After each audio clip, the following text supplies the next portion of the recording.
In the heart of a Montana blizzard, tearing across Highway 2, cars buried beneath ice, everyone fled toward distant gas stations.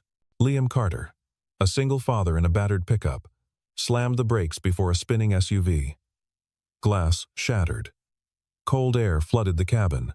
He smashed the door, pulled an unconscious woman out, wrapped her in his coat, and dragged her to an abandoned cabin.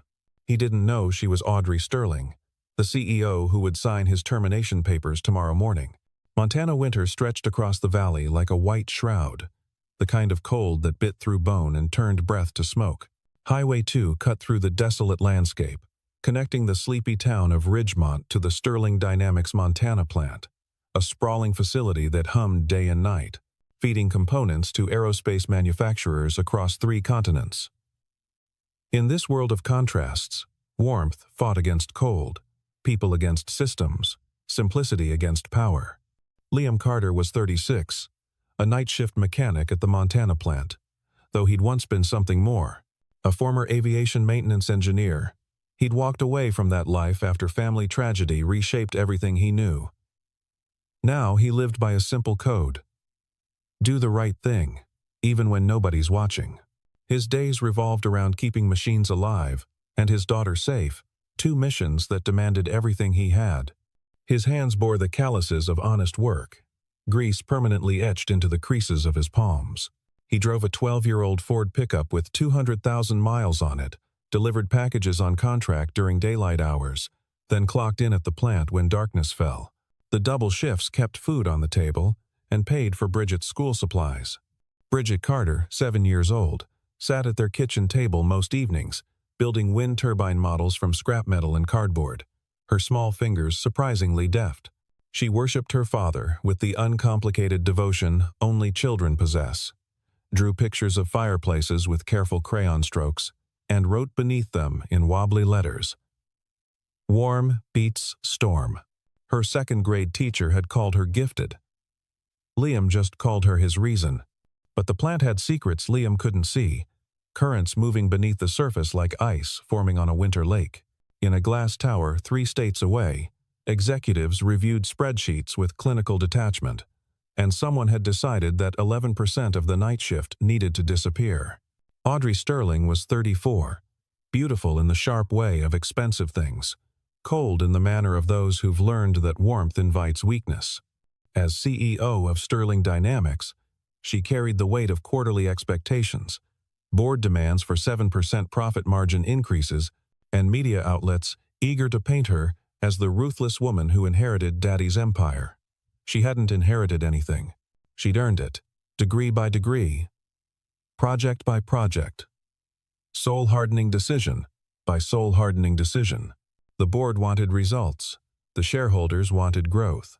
The efficiency consultants wanted blood. So Audrey came to Montana in secret, flying in under cover of routine inspection, her real mission known only to the inner circle: identify where to cut deep enough to satisfy the wolves without killing the patient. She believed in performance metrics the way some people believed in scripture. Numbers didn't lie. Systems didn't play favorites. If you couldn't prove your value on a spreadsheet, maybe you didn't have value. It was a philosophy that had carried her to the executive suite by 32, but it was also a philosophy that kept her awake at 3 in the morning, wondering what her father would say if he could see her now. Clinton Morse, the chief operating officer, had already done the preliminary work, manipulating data points to paint certain workers as expendable. He needed sacrificial lambs to justify his own cost-saving measures, needed bodies to prove he was serious about efficiency. His emails to Amanda Pierce in Human Resources were clinical, stripped of anything resembling humanity.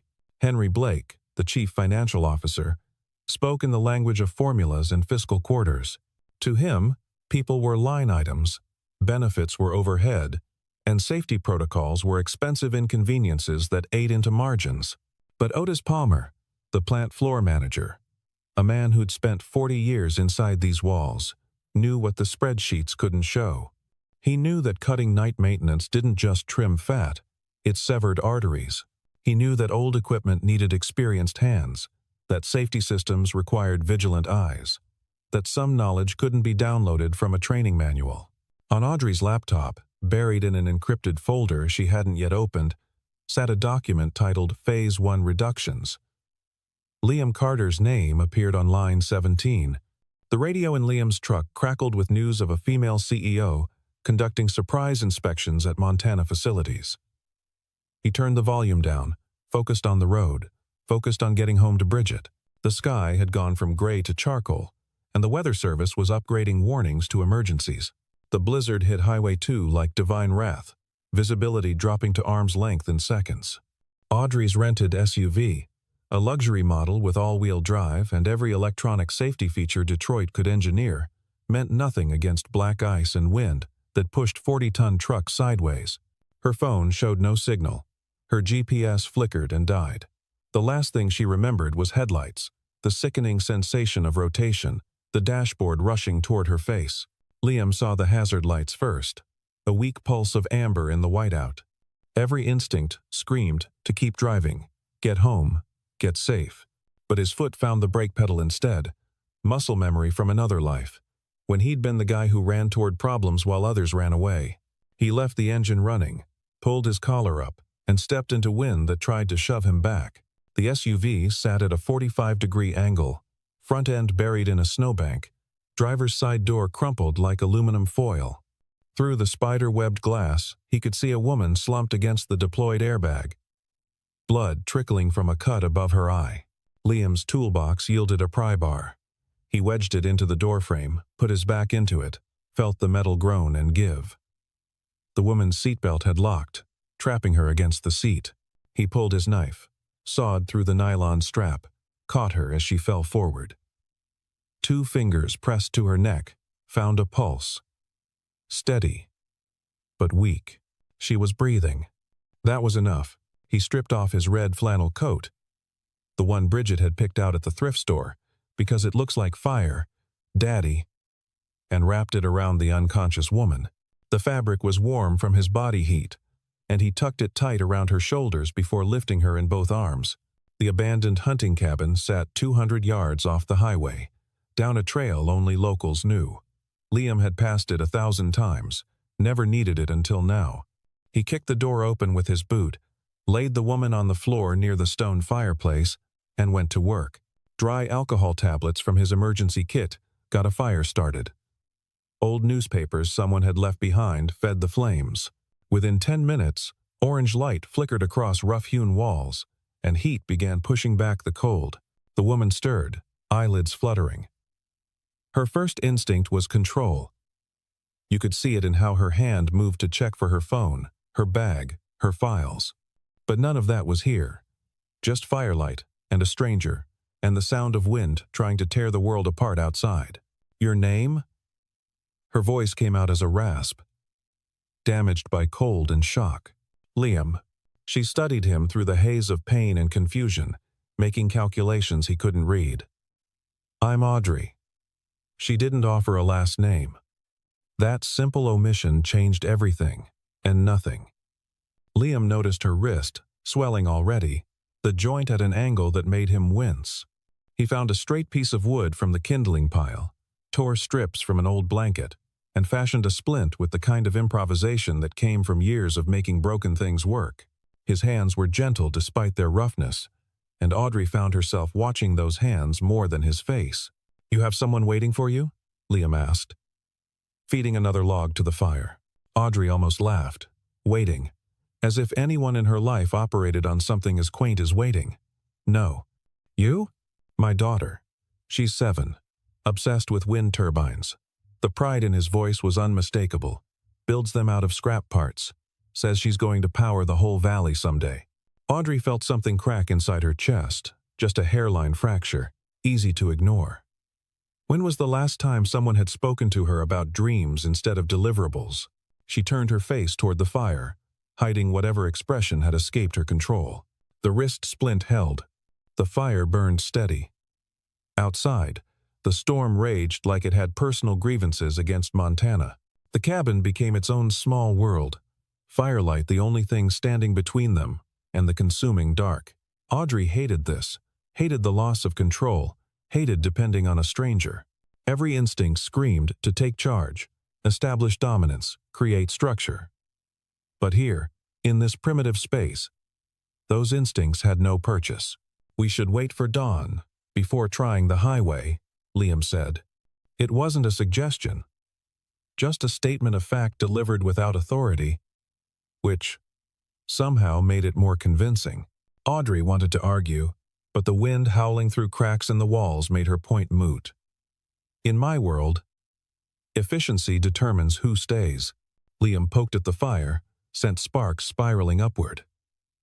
"In my world, everyone deserves to get home." The words hung between them, simple and devastating. Audrey thought of her father, Chairman George Sterling, who told her leadership meant being willing to be cold, meant making decisions others were too weak to make. She'd built her career on that principle, worn it like armor. But here, watching this stranger tend a fire to keep her alive, the armor felt thin. When the flames began to die, Liam pulled something from his pocket. A hand warmer made from a Ziploc bag filled with salt solution, and a heat pack. Improvised, imperfect, and exactly what she needed. He placed it against her good hand, and Audrey stared at his calloused palms, these hands that fixed things, that saved things, that knew how to be useful without seeking credit. In the firelight, she saw safety, the kind money couldn't purchase. And for just a moment, she let herself feel it. Liam had a notebook in his truck, had grabbed it when he'd retrieved the emergency kit. Old habits from his engineering days meant he still sketched systems, still thought in diagrams. While Audrey dozed fitfully, he flipped through pages of generator schematics for the plant, notes about aging safety valves, observations about equipment that should have been replaced 3 budgets ago. One notation stood out, written in his precise hand. Safety valve C. 7. Original install 1980. 3. Past service life. Recommend replacement. Before winter load increase. He'd submitted that recommendation 4 months ago. It had vanished into the bureaucratic void, probably died on someone's desk, probably got filed under not urgent enough to fund. Dawn came slowly. Gray light filtering through gaps in the cabin walls. The storm had exhausted itself sometime in the dark hours, leaving behind a world buried under 2 feet of fresh snow. Search and rescue vehicles appeared on the highway, their lights cutting through the morning gloom. Audrey sat up, winced at the pain in her wrist, felt the red flannel coat slide from her shoulders. She'd slept in a stranger's jacket, in a stranger's protection, and that vulnerability felt more dangerous than the storm had been. "I owe you," she said, standing with effort. Liam shook his head, already gathering their meager supplies. "Just stay warm another night." The rescue team loaded Audrey into their vehicle. Someone draped an emergency blanket over her shoulders, but she kept the red flannel coat close, couldn't quite bring herself to return it yet. Through the rear window, she watched Liam climb back into his ancient pickup, watched him drive toward town, toward his daughter, toward a life she couldn't imagine living. She didn't know his last name, didn't know what he did or where he worked. For a few hours, she'd just been Audrey, and he'd just been Liam, and that simplicity felt like something precious she'd lost long ago. Liam made it to the plant just before his shift started. The night crew was already assembling, men and women with lunch pails and tired eyes, people who worked while the world slept. He poured himself cheap coffee from the break room, taped Bridget's latest drawing to his locker, the one with the fireplace and those words she loved. Warm beats storm. His phone buzzed. Email from management. 9:30 a.m. CEO inspection. All senior staff and department leads required in conference room B. He'd never met the CEO, had only seen her in company newsletters, professional headshots that made her look untouchable. He drained his coffee, pulled on his work coveralls, and headed to the floor. Whatever corporate theater was about to unfold, he had equipment to maintain. Conference room B smelled like fear and furniture polish. The night shift supervisors stood in awkward clusters, uncertain whether to sit or stand. Then the door opened, and Audrey Sterling walked in wearing a burgundy business suit, hair pulled into a severe bun, eyes like winter ice. The room stood.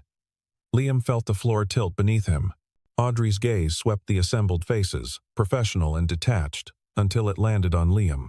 For half a heartbeat, something flickered in her expression, shock and recognition, and something else.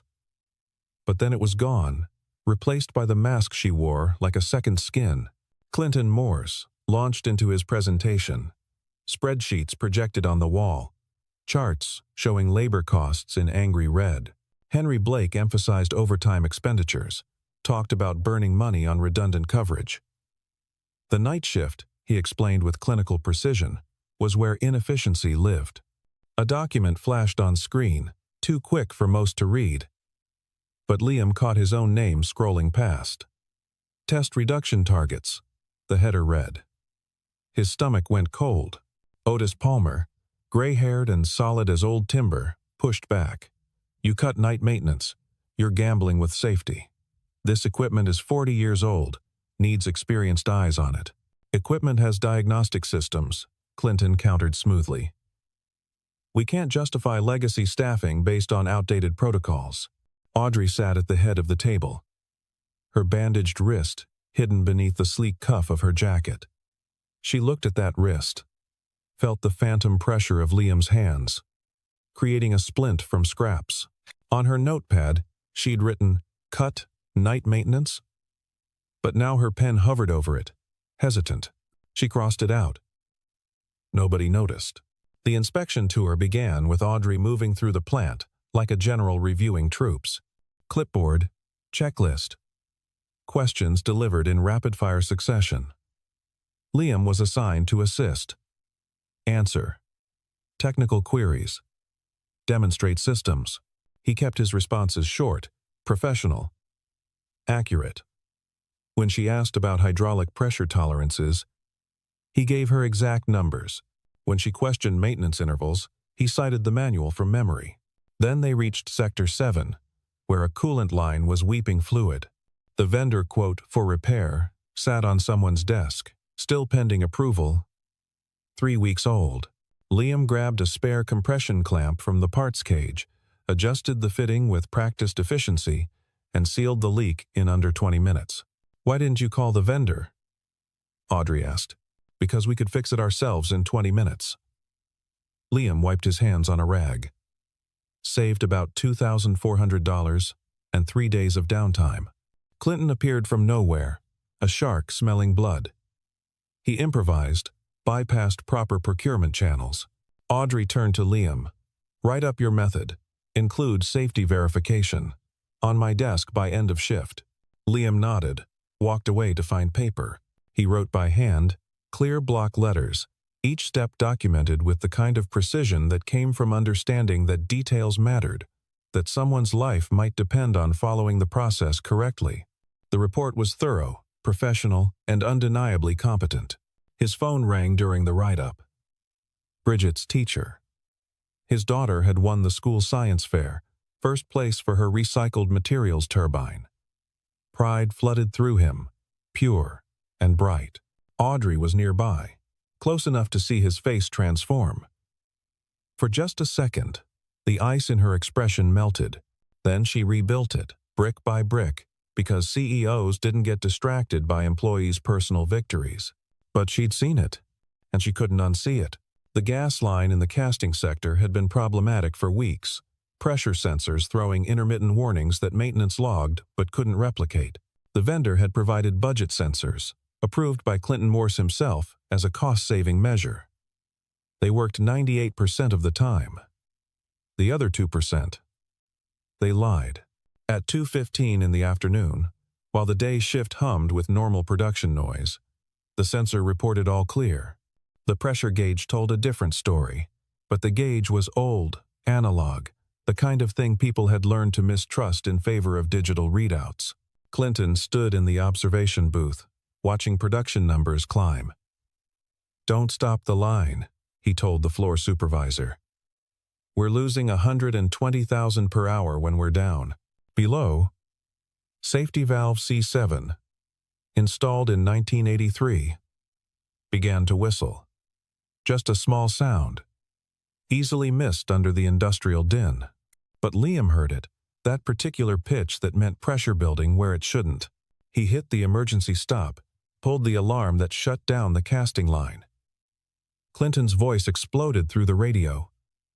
"Who authorized that shutdown?" "Valve's critical," Liam shouted back. "We need to—" The explosion wasn't large, not by industrial standards. Just a pressure release, a burst of flame, white smoke billowing across the sector. But it was enough. Equipment worth $600,000 sat in the blast radius. More importantly, 12 people worked in that space. Liam grabbed a soaked blanket from the safety station, held it over his head, and ran toward the smoke. Through the haze, he saw Audrey, frozen in the observation corridor, too close to the rupture. She was staring at the flames with the blank expression of someone watching their theories incinerate in real time. He reached her, wrapped the blanket around them both, pulled her toward the exit. His arms seared where a spark had caught him, but he didn't let go. They stumbled into clear air. Audrey coughing. Liam's jacket smoking. On the chair in her temporary office. The red flannel coat still hung where she'd left it. In the medical bay, Audrey's hands shook as she poured water for Liam. He sat on the examination table, shirt off, burned gel on his forearm. He tried to make a joke. "Coffee would be better." She didn't laugh. "Why do you keep saving me?" Liam looked at her directly, no deference, no calculation. "Because you're a person." Something in Audrey's carefully constructed worldview cracked wide open. All her theories about efficiency, about metrics, about who deserved what, they scattered like ash in wind. This man, this night shift mechanic, who should have been a line on a termination list, had just risked his life for hers, and he'd done it without hesitation, without expecting reward, without even thinking about it. The emergency board meeting convened within the hour. Executives dialing in from 3 time zones. Voices tense and accusatory through the speakerphone. Henry Blake led the prosecution. Unauthorized shutdown. False alarm. Estimated losses exceed $90,000 in delayed production. Clinton had his narrative ready, polished and poisonous. This is exactly the kind of reactive, non-protocol behavior that makes night maintenance a liability. Carter acted on instinct, not data. Amanda Pierce from Human Resources laid out the paperwork. Performance issue, forms pre-populated with legal language, ready for signatures. The machinery of termination, grinding forward with bureaucratic efficiency. Audrey sat at the conference table, staring at her bandaged wrist. She thought about the cabin, about hands, making splints from scraps. She thought about the fire that had kept her alive, and the fire that could have killed a dozen workers. She thought about the difference between data and truth. "I need 48 hours, she said. Henry's face went rigid. Safety investigation. Full review before any personnel action. Clinton opened his mouth to object, but Audrey cut him off with a look that could freeze nitrogen. 48 hours. If we fire someone for preventing a disaster, and it turns out he was right, we'll face lawsuits that make today's losses look like pocket change. It was language they understood. Risk management. Liability mitigation. She was learning to speak their dialect, while meaning something entirely different. That night, she called her father, Chairman George Sterling. He answered on the second ring, his voice carrying that particular tone of disappointment he'd perfected over decades. "Don't go soft," he said. "Leadership means making hard choices." Audrey looked at the burn patterns on her jacket sleeve, at the medical report documenting Liam's injury. What if the hard choice is admitting we're wrong? Her father had no answer for that. The next morning, Liam submitted his resignation letter, 2 sentences on plant stationery. "Effective immediately, I resign my position. I won't let anyone sacrifice their principles for my sake." He left it on Audrey's desk and walked out. Audrey and Otis Palmer spent 16 hours in the maintenance records room, pulling files that hadn't been opened in months. The safety valve logs told a story, if you knew how to read them. Pressure anomalies dating back 4 months, all documented, all ignored. The sensor purchase orders revealed more.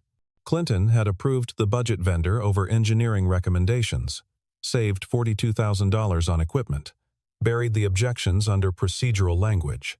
His emails were the final piece. Messages to Amanda about accelerating headcount reduction to offset equipment costs. Casual brutality, dressed in corporate speak. But the smoking gun was the valve itself. When they brought in an independent inspector, he dated it to 1983, confirmed it was 3 years past safe operational life. Liam's maintenance notes had flagged it. His recommendation had been clear. It had died on Clinton's desk, marked non-critical, defer to next budget. Audrey drove to Liam's address, a trailer park on the edge of town where rent was cheap and dignity was hard-won. The trailer was small but immaculate. Flower boxes in the windows. A satellite dish pointing towards stars. Bridget answered the door, this tiny person with serious eyes and a gap-toothed smile. She was holding a drawing, still wet with marker ink, the familiar fireplace and those 3 words, "Warm beats storm." "Are you my dad's boss?" Bridget asked with the directness of children who haven't learned to lie yet. "I am," Audrey said. Bridget studied her for a long moment, then held out the drawing. "He says, warm always wins, even when the storm is really, really big." Audrey took the drawing with hands that weren't quite steady. She knelt down to Bridget's level. "Your dad is right. He's very right." Liam appeared behind his daughter. Saw Audrey. Started to close the door. But Audrey spoke first. "I need you to come back. Not to your old job. To lead the emergency systems restoration. Full protocol review. You write the new standards." Liam shook his head. "I'm not interested in being anyone's token redemption." "This isn't redemption," Audrey said. "It's recognition. The plant needs someone who sees problems before sensors do. Someone who'll hit the alarm even when it costs 6 figures. Someone who understands that numbers don't bleed." Over the next 36 hours, Liam worked with a hand-picked team to methodically restore and upgrade the safety systems. He replaced valve C7, recalibrated the entire sensor array, wrote new standard operating procedures in language that assumed competence rather than compliance. His recommendation was simple: stagger shifts to ensure overlap, experienced eyes on every piece of critical equipment. The production line restarted on hour 47. Every system ran clean, every gauge read true, and the cost of Liam's solution was 63% less than Clinton's budget projections. The math was undeniable. The truth was unavoidable. The board meeting was scheduled for 9 in the morning, all members present, no remote attendance allowed.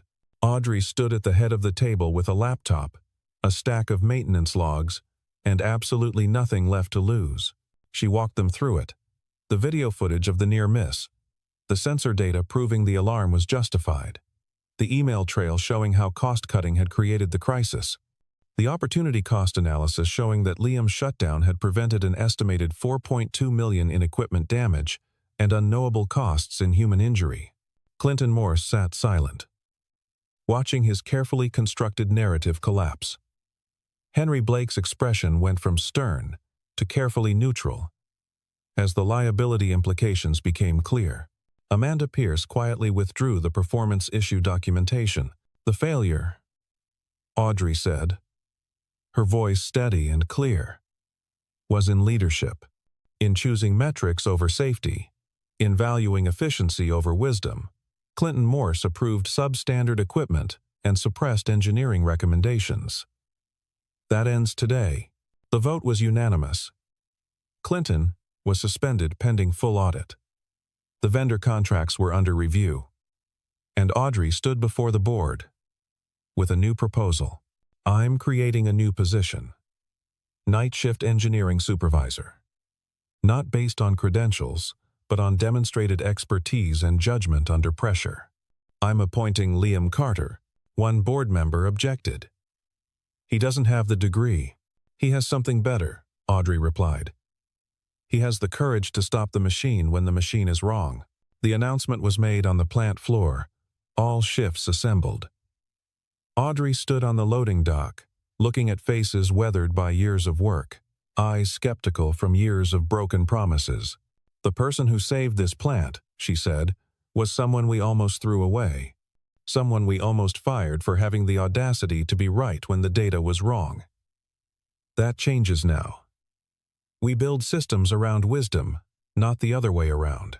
The applause started slow, then built, rolling across the floor like thunder. Liam stood in the back, overwhelmed. And when Otis Palmer clapped him on the shoulder, he finally let himself believe it was real. In the shadows near the executive entrance, George Sterling watched. His daughter had defied everything he'd taught her about cold calculations and hard choices, and standing there, seeing her transform corporate loyalty into genuine respect, he felt something he hadn't expected: pride. 3 months later, the Montana plant celebrated 90 consecutive days without safety incidents, a record that made industry publications and sent Sterling Dynamics stock up 4%.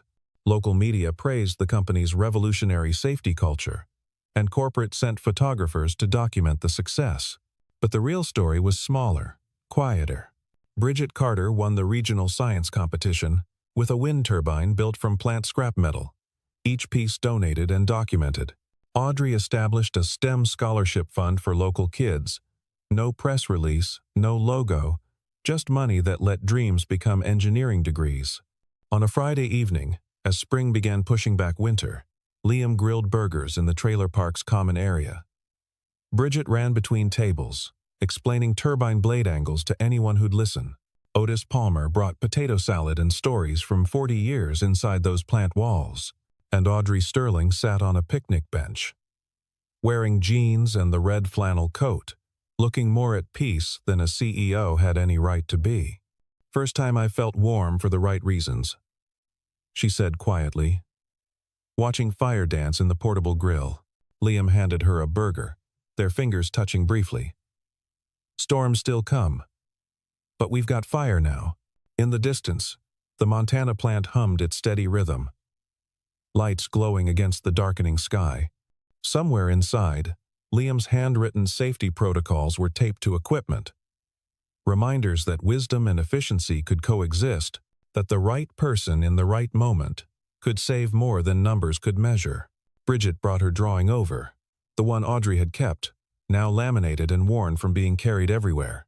The fireplace still glowed in crayon orange, the words still clear: "Warm beats storm." Audrey looked at those words, at this makeshift family that had formed around second chances and split-second decisions.